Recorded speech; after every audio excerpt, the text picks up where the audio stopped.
Hello दोस्तों, नमस्कार। जय श्री कृष्ण, राधे राधे। दोस्तों, भगवान श्री कृष्ण कहा करते हैं कि अगर कर्म में सच्चाई है तो कर्म कहाँ निष्फल होगा। तो फिर आइए श्रीमद् भागवत गीता के इस दौर को आगे बढ़ाते हैं, यानी सेशन नंबर 17 की शुरुआत करते हैं। एक श्लोक के माध्यम से इस कहानी के दौर को आगे बढ़ाते हैं। एक श्लोक के माध्यम से सेशन नंबर 17 की शुरुआत करते हैं। तो फिर आइए पढ़ते हैं श्लोक। एक श्लोक कह रहा है, त्रैगुण्य विषया वेदा निस्त्रोयो भवार्जुन। सुनते रहिएगा, कितनी सुंदर श्लोक है। कह रहा है, निर्दो द्वंद्व नित्य सत्व अस्थो निर्योगमेपेक्ष आत्मवान।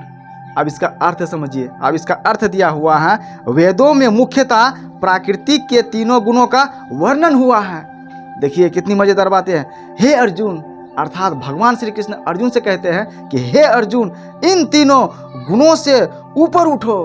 अतः इन तीनों गुणों से ऊपर उठो, समस्त द्वैत्वों और लाभ तथा सुरक्षा की सारी चिंताओं से मुक्त होकर आत्म प्रयाण बनो, आत्म प्रयाण बनो।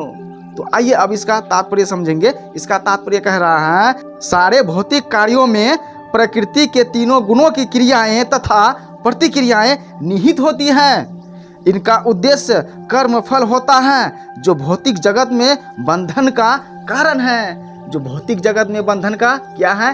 कारण है। सुनते रहिएगा। जय श्री कृष्ण, राधे राधे। वेदों में मुख्यतः सकाम कर्मों का वर्णन है, जिससे सामान्य जन क्रमशः इंद्रिय तृप्ति के क्षेत्र से उठकर आध्यात्मिक धरातल तक पहुंच सके। सुनते रहिएगा। कृष्ण अपने शिष्य तथा मित्र के रूप में अर्जुन को सलाह देते हैं। देखिए, भगवान श्री कृष्ण अपने सखा के रूप में, मित्र के रूप में अर्जुन को भगवान श्री कृष्ण सलाह देते हैं, एडवाइस देते हैं, समझाते हैं, ज्ञान की बातें कहते हैं। सुनते रहिएगा कि वह वेदांत दर्शन के आध्यात्मिक पद तक ऊपर उठे, जिसका प्रारंभ ब्रह्म जिज्ञासा अथवा परम आध्यात्मिकता पर प्रश्नों से होता है। इस भौतिक जगत के सारे प्राणी अपने अस्तित्व के लिए कठिन संघर्ष करते रहते हैं। उनके लिए भगवान ने इस भौतिक जगत की सृष्टि करने के पश्चात वैदिक ज्ञान प्रदान किया, जो जीवन यापन तथा भव बंधन से छूटने का उपदेश देता है। देखिए, जब इंद्रिय तृप्ति के कार्य यथा कर्मकांड समाप्त हो जाता है तो उपनिषदों के रूप में भगवान साक्षात्कार का अवसर प्रदान किया जाता है। देखिए, ये उपनिषद विभिन्न वेदों के अंश हैं। देखिए, ये उपनिषद विभिन्न वेदों के अंश हैं। उसी प्रकार जैसे भगवत गीता पंचम वेद महाभारत का एक अंश है, एक अंश है। उपनिषदों से आध्यात्मिक जीवन का शुभ आरंभ होता है। उपनिषदों से आध्यात्मिक जीवन का शुभ आरंभ होता है। हे भगवान श्री कृष्ण, हे कृष्ण, हे कृष्ण, जय श्री कृष्ण, राधे राधे। आप जरूर लिखिएगा दोस्तों। तो आइए आगे पढ़ते हैं। जब तक भौतिक शरीर का अस्तित्व है, तब तक भौतिक गुणों की क्रियाएं प्रतिक्रियाएं होती रहती हैं। देखिए, मनुष्य को चाहिए कि सुख दुख या शीत ग्रीष्म जैसी द्वैतताओं को सहन करना सीखे और इस प्रकार हानि तथा लाभ की चिंता से मुक्त हो जाए। देखिए, जब मनुष्य कृष्ण की इच्छा पर पूर्णतया आश्रित रहता है तो यह दिव्य अवस्था प्राप्त होती है। यह दिव्य अवस्था प्राप्त होती है। देखिए, अब एक श्लोक के माध्यम से आगे बढ़ाते हैं। एक श्लोक आ गया है। श्लोक कह रहा है, यवानर्थ उदपाने सर्वतः संपलु तोदके। सुनते रहिएगा। तमान सर्वेषु वेदसु ब्रह्मणस्य विजानतः। अब इसका अर्थ समझिए। इसका अर्थ कह रहा है, एक छोटे से कूप का सारा कार्य एक विशाल जलाशय से तुरंत पूरा हो जाता है। इसी प्रकार वेदों के आंतरिक तात्पर्य जानने वालों को उनके सारे प्रयोजन सिद्ध हो जाते हैं। तो आइए अब इसका तात्पर्य पढ़ेंगे। इसका तात्पर्य कह रहा है, वेदों के कर्म कांड विभाग में वर्णित अनुष्ठानों एवं यज्ञों का अध्यय आत्म साक्षात्कार के कर्मिक विकास को प्रोत्साहित करना है।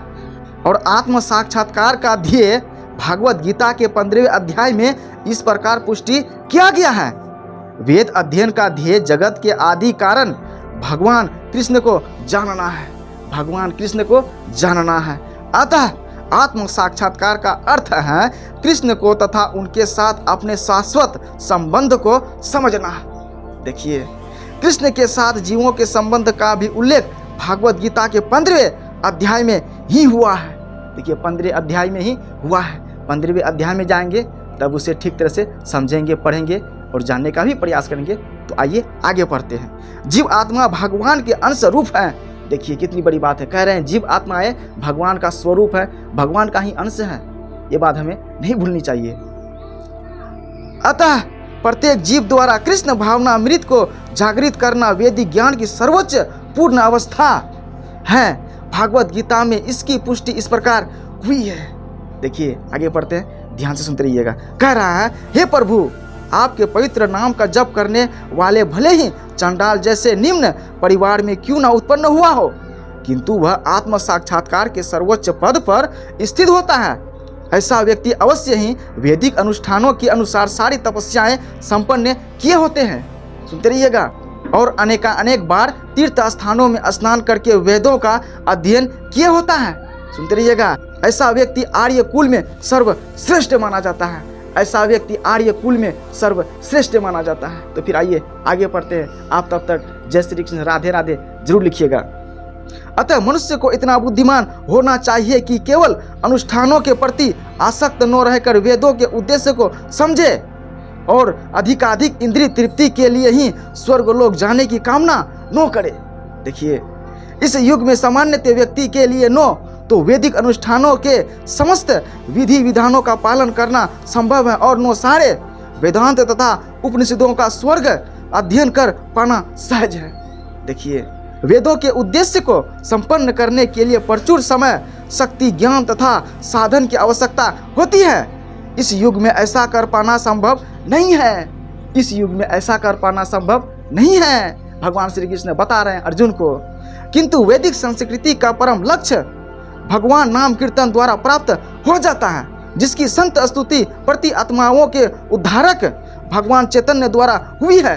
जब चैतन्य से महान वैदिक पंडित प्रकाशानंद सरस्वती ने पूछा कि आप वेदांत दर्शन का अध्ययन न करके एक भाव की भांति पवित्र नाम का कीर्तन क्यों करते हैं, तो उन्होंने उत्तर दिया कि मेरे गुरु ने मुझे बड़ा मूर्ख समझकर भगवान कृष्ण के नाम का कीर्तन करने की आज्ञा दी।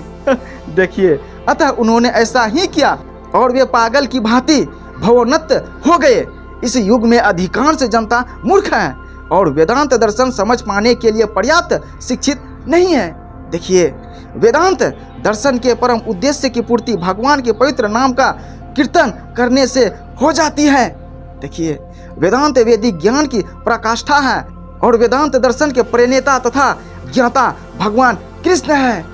सबसे बड़ा वेदांती तो वह महात्मा है जो भगवान के पवित्र नाम का जप करने में आनंद लेता है। संपूर्ण वैदिक रहस्यवाद का यही चरम उद्देश्य है, यही चरम उद्देश्य है, यही चरम उद्देश्य है। सो दोस्तों इससे आगे की कहानी अगले सेशन में। तब तक के लिए जय हिंद, वंदे मातरम।